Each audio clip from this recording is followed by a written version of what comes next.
오송 참사와 관련한 중대 시민재해 1호 사건으로 이범석 청주시장의 재판이 시작됐습니다. 첫 재판에 출석한 이 시장은 혐의를 모두 부인했습니다.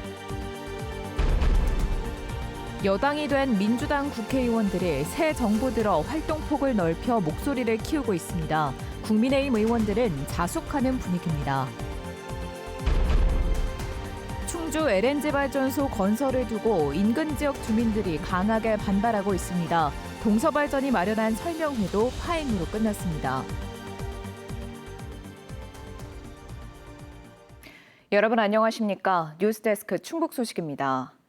지하차도 침수로 30여 사상자가 발생한 청주 오송 참사와 관련해 중대 시민재해 1호 사건으로 기소된 이범석 청주시장의 재판이 시작됐습니다. 이 시장은 첫 재판에 출석해 참사의 직접 원인이 된 임시제방은 청주시 관리 대상이 아니라며 혐의를 완강하게 부인했습니다. 김은초 기자가 보도합니다. 강물에 잠긴 지하차도 안에서 14명이 숨지고 16명이 다친 청주 오송 지하차도 참사. 도로 공사 과정에서 무단으로 훼손하고 부실하게 쌓은 임시 제방이 무너진 게 참사 원인으로 드러났습니다. 검찰은 지난 1월 이범석 청주시장을 비롯해 이상래 전 행정중심 복합도시 건설청장과 시공사 전 대표이사 서모 씨를 기소하면서 불법 훼손된 제방을 방치하고 안전 확보를 위한 노력도 하지 않았다고 설명했습니다. 특히 이 시장이 기소된 건 중대재해처벌법 시행 이후 지방자치단체장이 중대시민재해 혐의로 재판에 넘겨진 첫 사례입니다. 참사 2주기를 한 달여 앞두고 열린 첫 재판에 이범석 청주시장이 출석해 취재진 앞에 섰습니다. 임시제방의 관리 주체임에도 관련 인력과 예산도 편성하지 않고 안전점검도 계획 수립도 하지 않은 혐의에 대해 완강하게 부인했습니다. 환경부와 행복청 등 다른 기관 책임을 강조했고 제방 관리 업무는 도지사에게 넘겨받은 적이 없다는 기존 입장을 바꾸지 않았습니다. 참사 피해자들에게는 사과한다면서도 법적 책임은 없다고 선을 그었습니다.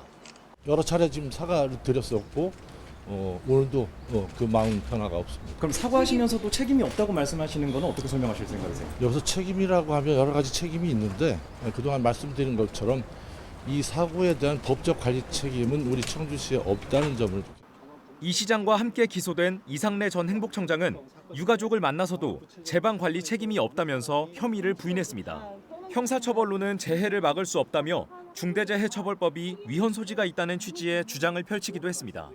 제가 정치적 조의적으로 책임을 주던 자리를 물러났고 다만 법률적 책임은 법 구조 안에서 국가사법제도에서 해결을 할 문제이기 때문에. 참사 피해자들은 울분을 터뜨리며 이범석 청주시장의 처벌과 함께 무혐의 결정으로 항고 절차가 진행 중인 김영환 충북지사도 재판에 넘겨야 한다고 목소리를 높였습니다. 사건에 대한 성찰이나 책임 있는 자세, 진심 어린 사과는 어디에도 찾아볼 수가 없었습니다. 오송 참사 또한 국가 차원에서 명확히 진실을 밝히고 충북지사에게도 중대재해처벌법을 적용하여 준엄한 법 질서를 바로 잡아주시기 바랍니다. 다음 재판은 2달 뒤인 오는 8월 21일인데 피고인 출석 의무가 없는 공판 준비 기일입니다. 중대시민재해 첫 사례인데다 쟁점이 복잡해 1년 남은 이범석 시장 임기 안에 선고가 이뤄지지 않을 가능성도 있습니다. MBC 뉴스 김우초입니다. 경찰의 신변보호 조치를 받던 여성을 스토킹 끝에 살해한 혐의를 받는 40대 용의자가 범행 직후 대구를 벗어나 세종시의 한 야산으로 숨어든 뒤 행방이 묘연해 경찰이 수사에 나섰습니다. 충북경찰청은 해당 야산 북쪽이 청주시 강내면으로 이어지는 만큼 잠입 가능성이 있다고 보고 기동대 경찰과 탐지견을 동원해 인근 지역을 샅샅이 수색했습니다. 경찰은 용의자가 이미 부강변에서 빠져나갔을 가능성이 있다면서 도주가 장기화되면 공개 수배하는 방안을 검토 중이라고 밝혔습니다. 청주 실내 수영장 천장 붕괴 사고의 원인을 찾기 위해 청주시가 추가 조사를 진행합니다. 청주시는 자체 조사에 이어 외부 안전진단 전문 업체에 의뢰해 수영장 시설에 대한 정밀 조사를 실시하기로 했습니다. 안전 점검에만 약 50일이 소요돼 개장은 2달 이상 미뤄질 것으로 보입니다. 한편 충북경찰청은 지난 10일 국과수 현장 감식에 이어 시설관리공단 관계자들을 소환해 사고 경위를 조사하고 있습니다. 대선이 끝나 여야가 바뀐 지금 충북 정치인의 행보가 엇갈리고 있습니다. 여당이 된 더불어민주당 국회의원들은 새 정부 들어 활동의 폭을 넓히고 목소리도 키우고 있는데요. 국민의힘 의원들은 일단 대선 패배를 사과하며 자숙하는 모습입니다. 이병선 기자입니다. 더불어민주당 충북 국회의원들이 집권여당 소속이 된 후 처음으로 의결한 건 내란, 김건희, 최상병, 이른바 3대 특검법이었습니다. 지난 정부에서는 번번이 거부권에 막혔었지만 이번에는 국무회의 의결까지 일사천리로 끝났습니다. 각자 상임위로 돌아간 이들이 여당의 권한과 효용감을 느끼는 건 불과 몇 달 전만 해도 불가했던 일들을 할 수 있기 때문입니다. 상법 개정안 발의에 한 가지 더 추가했습니다. 3% 룰 개정에 대한 제안이 포함됐습니다. 이번 선거의 취지를 반영하여 최대한 빠른 시간 내에 처리될 수 있도록 최선을 다하겠습니다. 당장 시급한 건 충북 대선 공약 1호인 청주공항 민간 활주로 등 충북 현안을 새 정부의 국정과제에 최대한 많이 반영시키는 겁니다. 국정과제에 반영하고 공항 활성화 특별법 통과, 그다음에 공항 종합계획에 반영하는 것, 요것까지가 올해 좀 우선 집중해야 될 과제이고. 초선이지만 당내 새 지도부 선출에 대해 분명한 목소리를 내기도 합니다. 이현희 의원은 새 지도부는 강경파의 목소리에 휩쓸리지 않고 균형 감각을 갖고 시대 정신에 응답할 줄 알아야 한다며 SNS에 소신을 밝혔습니다. 한편으로는 충북의 중진들이 지난해 총선을 계기로 대부분 일선에서 물러나 일기 내각이나 대통령실 인선에 드러나는 인물이 없다는 건 아쉬움으로 남습니다. 충북의 유일한 재선인 이모선 의원의 입각, 원외 인사들의 대통령실 발탁 여부는 좀 더 지켜봐야 할 것으로 보입니다. 반면 대선 이후 국민의힘 충북 국회의원들은 일제히 머리를 숙이고 있습니다. 반성하고 쇄신하고 유능한 책임 정당으로 거듭나겠다는 각오를 SNS에 올리거나 마치 유세하는 것처럼 선거용 차량을 타고 직접 낙선 인사에도 나섰습니다. 변화와 쇄신의 계기로 삼겠습니다. 뼈를 깎는 마음으로 변화하겠습니다. 하지만 당이 여전히 혼돈의 출구를 찾지 못하는 상황에서 중진인 충북 국회의원들이 어떤 리더십을 선택하고 따를지는 아직 불투명해 보입니다.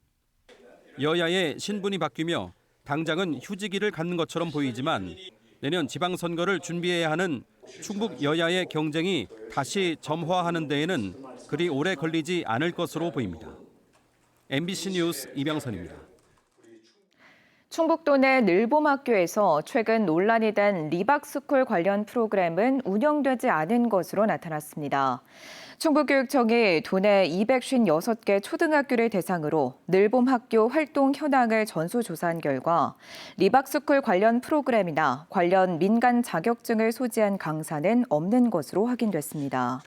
도교육청은 늘봄학교 강사 계약이나 민간단체 협력 시 사전 검증을 강화하겠다고 밝혔습니다. 충주 지역 대표 축제인 2025 충주 다이브 페스티벌이 오늘부터 나흘 동안 충주 종합운동장에서 개최됩니다. 첫날인 오늘 시민 참여 주제 공연인 중원의 향기를 시작으로 가수 임용빈과 린, 박혜신의 축하 콘서트와 불꽃놀이가 펼쳐집니다. 이 밖에 에일리와 카더가든, 비오와 자이언티 등 유명 가수들의 공연이 축제 내내 이어집니다. 서충주 LNG 발전소 건설을 둘러싼 갈등이 커지고 있습니다. 정부가 주민 의견을 더 들으라고 심의를 보류했는데 한국동서발전이 개최한 설명회는 파행으로 마무리됐습니다. 2년 전 발전소 협약을 맺고도 알리지 않았던 충주시가 민원에 소극적이어서 사태 해결이 어려워지고 있다는 비판도 나오고 있습니다. 이승준 기자가 보도합니다. 지난달 산업통상자원부 전기위원회에서 주민 의견을 더 들으라며 심의 보류를 내린 이후 열린 첫 설명회. 사업 주체인 동서발전은 주민 설명회가 열리기 전날인 10일에 다시 심의를 신청한 상태였습니다. 그러니까 이해가 안 가네요. 오늘 설명회인데 어저께 신청을 하면 이게 뭐가 앞뒤가 안 맞잖아요. 심지어 지난달 설명에서 밝혔던 환경 관련 수치가 달라졌지만 해명 없이 주민 항의로 드러났습니다. 그래서 한 달 전에 주민들 모아두고 설명했던 자료에 20ppm, 10ppm 돼 있지 않습니까? 근데 왜 한 달 가지고 숫자가 바뀌냐고요? 충주시는 드림파크 산업단지의 우수기업 유치를 위해 발전소가 필요하다는 입장이지만 시민단체는 화석연료인 LNG는 신재생 에너지를 사용하는 아리백 기업엔 공급할 수 없어 오히려 방해가 된다고 반박하고 있습니다. 동서발전이 들어오면 드림파크 산단에 분양에도 문제가 생기죠. 대기업이라든가 아리백에 가입하는 회사는 드림파크에 들어올 수가 없어요. 충주시는 동서발전의 요청에 설명회를 열었지만 주민 반발이나 요구에는 즉답을 피했습니다. 발전소가 입지가 확정된 게 아니잖아요. 진행 중인 거고 지금처럼 주민 설명회를 거쳐서 주민 의견을 수렴을 해서 진짜 많은 분들이 반대를 하시면은 LNG 발전소를 희망하면서도 민원인과의 대화나 논의에 소극적인 태도가 사태 해결을 더 어렵게 하고 있다는 지적도 있습니다. 충주의 미래 어떤 경제 또 산업의 문제에 있어서 꼭 필요한 사업이라고 생각해요. 정말 뭐 주민들 건강을 해친다면 그거 할 수 있겠습니까? 동서발전에서 하고 싶다고 해서 나라에서 승인할 일도 없고. 갈등을 겪던 설명회는 끝까지 마치지 못하고 중단됐습니다. 같은 서충주 지역이지만 충북대병원 분원 유치는 앞장서 알렸던 충주시. 그러나 LNG 발전소 관련 자료는 시청 홈페이지에 찾아볼 수 없고 흔한 현수막 하나도 걸지 않았습니다. MBC 뉴스 이승준입니다. 기계체조 아시아 선수권 여자부 대회가 남자부에 이어 개막해 오는 15일까지 제천체육관에서 펼쳐집니다. 도마와 2단 평행봉, 평균대 마루 등 4종목에서 단체와 개인 종합, 종목별 결승 경기가 이어집니다. 우리 대표팀은 올림픽 메달리스트인 여서정이 부상으로 빠진 가운데 충북 출신 신소리를 중심으로 황서현과 엄도현, 안현정이 출전했습니다. 또 우즈베키스탄의 옥사나 추소비티나와 중국의 저우야친 등 세계적인 스타 선수들도 참가했습니다. 서울과 세종을 중심으로 아파트값 오름세가 나타나는 가운데 청주 흥덕의 상승폭이 두드러졌습니다. 한국부동산원이 발표한 6월 둘째 주 청주 흥덕의 아파트값 주간 변동률은 0.17%로 첫 주 0.04%보다 상승폭을 대폭 키웠습니다. 충북 소식 마칩니다. 시청해주신 여러분 고맙습니다.